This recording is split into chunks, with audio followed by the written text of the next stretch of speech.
Sawa, kuelekea dabi ya Kariakoo Machi mosi mwaka huu, kwanza ni mechi aina gani kwa maana Simba na Young Africans kwa upande wako? Si ndio maana ikaitwa dabi. Ni mechi kubwa kwenye nchi yetu, ni mechi ambayo inabebwa na matukio mengi, ni mechi ambayo ikimalizika lazima kuna upande uliopoteza, shida zinakuwepo kwenye makao makuu ya vilabu vyao. Kwa Tanzania na kwa Afrika ni mechi kubwa, ni mechi ambayo tunaitarajia itakuwa na ushindani sana. Sawa. Kuelekea kwenye mchezo huu kumekuwa kuna masuala mengi ambayo amekuwa anazungumza. Tuanze kwa upande wa swala la uwanja, kwa maana Simba Sport Club wamekuwa wanalalamika kwamba taarifa ya uwanja ilitoka kupitia kwa afisa habari wa klabu ya Young Africans na sio kwenye mahala husika, kwa maana wanaosimamia mpira wa miguu Tanzania, bodi ya ligi ambao wao kimsingi ndio wenye hayo mamlaka, na TFF ambao wao ndio baba wa mpira wa Tanzania. Kwa upande wa kanuni hasa na sheria hii imekaaje kwa upande huo kwa sehemu moja ama nyingine? Nafikiri Simba wao wanazo sababu zao na huenda zikawa za sababu za msingi, lakini ukiniuliza mimi kama Omari, mimi naona kama Yanga walikuwa na kila sababu ya kuchagua uwanja ule wa Amani, kwa sababu kwanza ukiangalia ni nchi yetu, lakini la pili kwenye kanuni Yanga ndio mwenyeji wa mchezo, ana haki ya kuchagua uwanja wote, angeza hata kuchagua Kigoma. Kwa Yanga amechagua uwanja wa Amani Complex kama uwanja wake wa nyumbani na amefuata taratibu zote, lakini ndio maana kuitwa dabi. Dabi waga wanatazama sehemu kwenye kosa dogo basi linachukua taswira nzima ya mchezo, lakini kwa mimi kama mimi ukiniuliza nakwambia kwamba Yanga wako sawasawa, wako sahihi kuhamisha mchezo, na Simba nao wanazo sababu zao za msingi, ambapo ukiwapata viongozi wa Simba wanaweza kukwambia kwa nini wanaonesha hawapo tayari kwenda Zanzibar.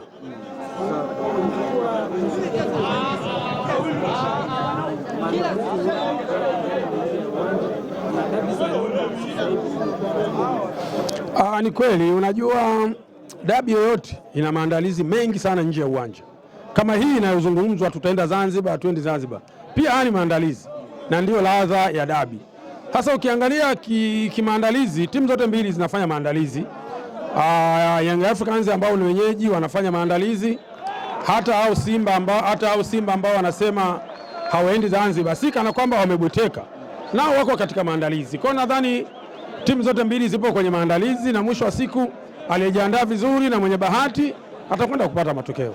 Sawa. Kuelekea kwenye mchezo ndani ya Kariakoo kumekuwa na maneno mengi, wengine wakizungumza kwamba je, waamuzi sahihi ni wapi, wa kwetu hapa ndani kwa maana Tanzania au ambao wanatoka nje? Binafsi yako hasa kwa mlengo mzuri wa kunogesha dabi, waamuzi wanaofaa kwenye huu mchezo wanafaa kutokea nchi gani, ama ni wanafaa ndani au nje ya nchi? Washakuja waamuzi wa nje ya nchi wakachezesha vizuri na kuna mmoja alifungwa. Mimi nafikiri bado tunayo nafasi, tunayo sababu au tunayo haja ya kuamini waamuzi wetu wa ndani wanaweza wakachezesha vizuri tu. Waamuzi wetu wa ndani tunao waamuzi the best kabisa, wanaweza wakacheza vizuri, Sawa. Kwenye upande huo pia tumeona kuelekea dabi ya Kariakoo, shirikisho la soka nchini kwa maana TFF wametoa mlengwa wa udhamini kwa upande wa kubashiri. Pengine kwa TFF moja kwa moja inakwenda kuashiria nini hasa kwenye huu mchezo dabi ya Kariakoo? Mimi nadhani hilo TFF kuna kitu wamezingatia ambacho mimi sikijui. Sasa nafikiri kile ambacho wamezingatia majawabu sahihi watakuwa nayo wao. Kwa kweli mimi hilo siwezi kulizungumza kwa sababu sijui nini wamelenga, sijui nini wanakwenda kufaidika, sijui nini wanachokifanya, lakini nafikiri TFF na watu wenye weledi kuna kitu wameangalia.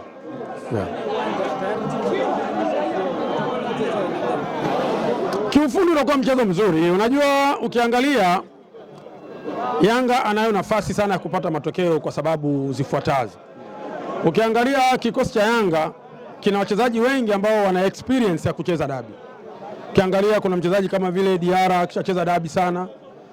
Ukimwangalia mchezaji kama vile Shabalala kishacheza dabi, ukimwangalia Boka, ukimwangalia Dickson Jobu, ukimwangalia Mwamnyeto, ukimwangalia yule center half anamuita Baka, ukimwangalia mchezaji kama vile Mzize, Pakome, hawa ni watu wameshacheza dabi na imewapa matokeo. Sasa ukiangalia Simba ina maingizo mapya. Katika maingizo mapya unamkuta mzoefu wa dabi labda ni mtu kama vile Chama na Shomari Kapombe. Sasa ukimchukulia mtu kama vile Chama amecheza dabi nyingi, lakini kama amecheza dabi 5 hajawahi kumaliza dakika 90 kwenye dabi 4. labda kamaliza dakika 90 kwenye dabi moja. Kwa hiyo unaona ni namna gani ambayo Yanga ina wachezaji ambao wanaweza kuamua matokeo, lakini mpira ukishakuwa unaitwa mpira wa dabi, lolote linaweza kutokea, sababu hata tunasema wachezaji wa Simba hawajacheza dabi sana, lakini ni wachezaji wazuri, wanatembea na matokeo, wanaweza kufanya jambo lolote kama watafuata maelekezo ya mwalimu. Nadhani mechi itakuwa nzuri na itakuwa ngumu. Sawa, binafsi yako unaona dabi ya Kariakoo ikienda kuwa mechi ya maamuzi hasa kwa upande wa kuamua bingwa kwa mwaka huu 2026? Hapana, ligi bado sana. Unaweza ukamuhini mtu mechi ya kwanza, mechi ya pili akakufunga, lolote linatokea. Sawa, shukrani sana. Asante sana.